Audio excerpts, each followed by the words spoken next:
जीवन की यात्रा में आपका जो सबसे पहला मित्र है वो है परमेश्वर। परमेश्वर है। आप बिल्कुल। परमेश्वर की बुद्धि समझ उसकी योजनाओं को जाने, उस पर भरोसा करें और हमेशा उसे पकड़े रहें, उसे थामे रहें, बिकॉज वो आपको कभी धोखा नहीं देगा। दूसरा आपका जो दोस्त है वो है आपका परिवार। परिवार बहुत महत्वपूर्ण। परिवार आज की हमारी, देखिए हमारे भारत देश में भी इस चीज़ को हम सिखाते हैं कि परिवार जो है वो सबसे महत्वपूर्ण इकाई है।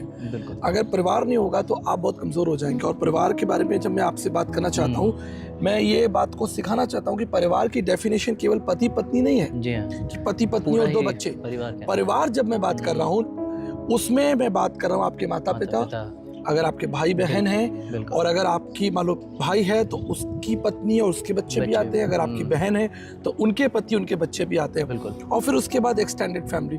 क्योंकि परिवार आपकी सबसे बड़ी ताकत है, स्ट्रेंथ वही है। परिवार में आपको सुरक्षा मिलेगी, परिवार में आपको प्यार मिलेगा, सम्मान मिलेगा, और परिवार आपको एक ऊर्जा देगा। प्रत्येक दिन जो ऊर्जा आपको चाहिए, जैसे सनलाइट है ना, ये सनलाइट अगर ना निकले 3 महीने 6 महीने तो क्या होगा आपका, आप खत्म हो जाएंगे। मैं अभी पिछले दिनों एक लड़के से मिला जो ट्रूली ऑर्फन है और मेरे संग फ्लाइट में था। तो मैं जब हम बात करते उसने कहा मेरे मम्मी पापा भी नहीं है, कोई भाई बहन भी नहीं है, मैं एक अनाथालय में पला हूँ।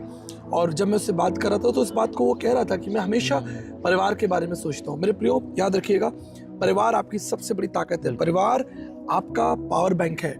जब आप थके हो, निराश हो, कमज़ोर हो, आप फेलियर हो, आपके बिजनेस में अगर फेलियर है, आपकी हेल्थ में अगर चैलेंजेस हैं, कोई भी इशू है, the family will help you. परिवार जो है वो आपको मदद करेगा, आपकी बात को समझेगा। बाहर लोग नहीं समझेंगे, लोग आपको रिजेक्ट करेंगे, लेकिन आपके माँ बाप, आपका भाई, आपकी बहन हमेशा आपके साथ खड़े रहेंगे। इसलिए याद रखिएगा हमेशा कि जीवन की इस दौड़ में, इस यात्रा में परिवार को आप साथ लेकर चलें। बिल्कुल। तीसरा जो लास्ट है वो है पैसा। परमेश्वर, परिवार और पैसा। देखिए बाइबल हमें इस चीज को सिखाती है कि धन का जो लोभ है वो बुराइयों की जड़ है। बिल्कुल लोभ, लेकिन धन बुराई की जड़ नहीं है। धन तो आपको चाहिए, धन आपको घर बनाने के लिए चाहिए, स्कूल में बच्चों की फीस देने के लिए चाहिए, आप ग्रोसरी लेने जा रहे हैं तब आपको चाहिए आपको।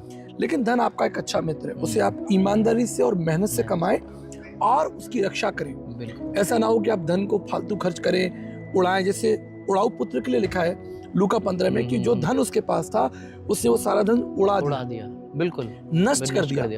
अगर वो बुद्धिमान होता तो उसको संभालता और आवश्यकता के अनुसार उसे खर्च करता, इस्तेमाल करता। अगर आपके पास पैसे हैं, आप, मेरे नाना जी ऐसा कहा करते थे कि धन को हमेशा एक डिब्बे में ताले में लगा कर रखो, जब आपको जरूरत हो तो उसका ताला खोलो, उसे निकालो, क्योंकि अगर आप उसे इधर उधर रखेंगे वो सब खत्म हो जाएगा, सब खत्म हो जाएगा। सो धन को संभालना, उसकी रक्षा करना, ईमानदारी से कमाना, वो आपकी ताकत है। मैं आपको बताना चाहता हूँ कि बहुत से, जब आपके पास धन होगा, पैसा होगा जो आपका अपना है, आप बहुत सी लड़ाइयों को जीत सकते हैं, आप बहुत सी सिचुएशंस के ऊपर ओवरकम कर सकते हैं। आप वो सारी सुविधाएं जो आपको आपके बच्चों के लिए, परिवार के लिए, आपके लिए चाहिए, आप कर सकते हैं। पर इसमें शर्त यही है कि धन बेईमानी से कमाया हुआ ना हो, ईमानदारी से कमाया हुआ हो। और परमेश्वर कहता है कि परमेश्वर आपको स्वर्ग और पृथ्वी दोनों आशीषें देना चाहता है। परमेश्वर ने सुलेमान को धन ब्लेस किया और लिखा है कि तूने बुद्धि मांगी इसलिए मैं तुझे धन भी देता हूँ। तो धन जो है वो परमेश्वर की ओर से एक ब्लेसिंग है। यहाँ हमें 3 चीजें समझनी है कि जिंदगी की यात्रा में आपको परमेश्वर, परिवार और पैसा आपके अच्छे मित्र हैं। उन्हें आप बड़े सावधानी से पकड़ कर रखिए और बड़े उसका इस्तेमाल जो है ठीक से कीजिए, और हमेशा अपने परिवार के साथ अपने परमेश्वर का आनंद लीजिए और उसकी प्रतिज्ञाओं का आनंद लीजिए।